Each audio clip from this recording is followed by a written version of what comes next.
going to be a hand warmer because it is early in the morning. Yeah, we'll see. Nope, we're going right off, and as predicted, Sonic is going to try to go in on the fray at first, but we'll see how it plays out as it goes along. So what you're going to see from Pac-Man a lot is when Kiwi gets off stage, she's going to use her neutral B to charge up the projectile while falling because it slows Pac-Man's momentum. You can kind of see it there too. She jumped up. Oh. What was it? No timer? Or is it on time? Or is it on? Oh, my. Oh, it was on 3-stock still. Oh, it was okay. still on 3-stock from doubles for some reason. They'll have to change the timer too because it's 8 minutes, and yeah. Glad they caught that early. That's like the worst thing to catch late in the game.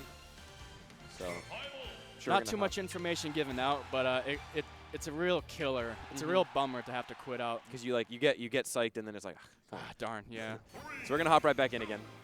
All right, so let's see how SuperGirls takes the approach. Same as last time with forward air and jab. That's fine for Pac-Man. It's only 10%. Yep. So you can see there what Sonic's going to do in the spin dash. And then you can kind of see the movement that I was talking about with SuperGirlKels. Like she does a lot of turnaround, she does a lot of spin dashes, shielding and all that. So definitely going to be an interesting match to watch. Yeah, and Pac-Man doesn't seem to be able to catch up with the speed if Sonic just retreats with the spin dash. So it's going to be a long, patient game for Kiwi if she's going to pull this out. The one thing that Pac-Man kind of does have is his aerials aren't the slowest. Like, you would think that they would be a little bit slower, but like, yeah, he has pretty good forward air. His nair is actually super good. So, okay, she's got the Starship right now, so let's see what she's going to do with that. I think it's actually the Galaga, maybe? I call it the Galaga, yeah. That's what I call it, too. Yeah. And this hydrant, the hydrant is actually really important. Oh, she's actually got the key now, which is a really strong projectile that travels very fast. But you can see Pac-Man throwing out this hydrant as often as possible. And that's because it kind of sets up a little wall where the water can push away Sonic, which is actually kind of helpful in this matchup where Sonic's going to be trying to go in. Oh, look. It just saved it right there. Yeah, exactly. So she's going to, if there's not a hydrant on the field, you can expect for one to come out. And it also does damage as it's coming down. And a big part of this matchup for SuperGirlKels is actually going to be finding out what she has to do to the hydrant to knock it away. Exactly. I believe the fire hydrant has about 16 health. So that is actually just 2 hits for Sonic. Yep. And or one back here. Yeah, and whoever hits it away, it then becomes basically they own that projectile. So the hitbox will hit the opponent but not themselves. And it does a decent amount of damage. Yeah, that's always the unfortunate circumstance of Pac-Man's fire hydrant, and that was true. Yeah, that's a classic Sonic. You get the up air, you use your up B immediately, which comes up very fast, and then you get another up air out of it. Even Pac-Man, who can break out of combos if that neutral air, wasn't able to get out of that. Oh, there it was. There's the spring ride right there that we were talking about. So what happens is Sonic can throw you up and then catch you with her spring, or his spring, and then you will go so far up that they can hit you once and you will die at a very early %.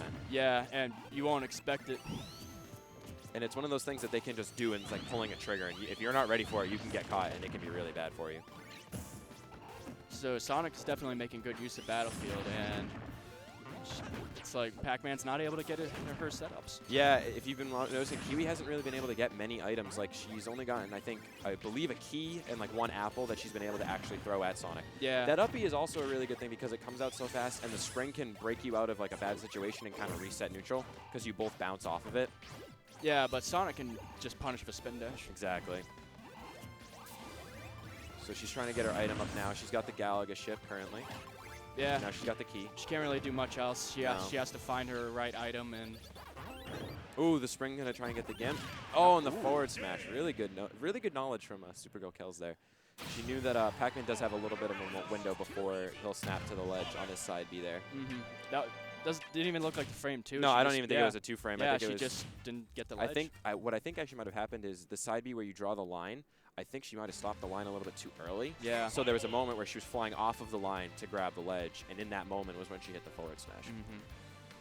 Well, good game for SuperGirlKels, and it just shows of Pac-Man's lack of kill options and lack of mobility, really. Yeah, to really counteract Sonic. The frame data that Sonic has, it's really hard for someone with Pac-Man's slow frame data to beat any of the moves. So we're going into Smashville, which is where we thought we were going to go game 1, which I think is a good and bad stage for both of these characters. So it's pretty neutral in this matchup. And SuperGirlKels is already hard reading the hydrant movement with that spin dash, and she's really just doing a good job right now. She's not doing anything too wacky. She's just kind of playing it safe. She knows what her character can do, and she's going to do what she can. going for the spring right again. And that would have killed if she got the up air, but Kiwi was very smart to air dodge and DI away, so. Okay. I'm sure she's done her research on SuperGirlKels and, you know, the spring ride. Yep. These players have known who they were playing since about 10 o'clock last night, probably around then, so they've had a decent amount of time to do some research, get in some friendlies with people that they're friends with and stuff like that. Yeah. All right, nice key, and with that, she's back in this game. Yeah, we got about an even game right now. Definitely not out of the realm of possibility.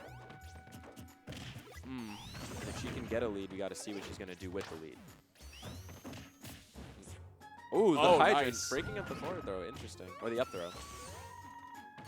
I think she was trying to up throw to like use the invincibility, but it didn't really help against the water. Yeah, the throw armor. Oh, okay, so the forward smash actually set the hydrant and the key just went through it. Yeah. The cherry. And SuperGirlKels, I think she's jumped off the ledge a lot this set, so she's kind of, that just shows to separate the top players from like the high level players, is the ability to pick up on your habits as soon as possible and then punish you for them. Exactly, and Sonic's back here is so good. Definitely one of the better ones in the game. Yeah. One of the only things that's really good on him that hasn't been nerfed in all of the patches that we've had. Exactly.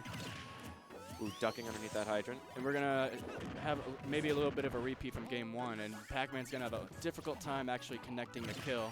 Yeah, because shielding is just so good against him. Yep, the thing is here, if she can't hit with any of her setup projectiles, like Key or with like Bell, it's going to be very hard for her to get the kill. There was a really good job there getting the hydrant to hit. And with a little bit more rage, the hydrant actually could kill. Yeah. Soon. And with rage, back air could kill, but that's like the only nair that could. Maybe nair. Yeah, and Nair's a combo breaker, but with Sonic's combos, it's really hard because he's not in your range until he wants to be in your range. Exactly. But Kiwi's not getting hit a lot, which is good. All she has to do is build up the damage. Yep.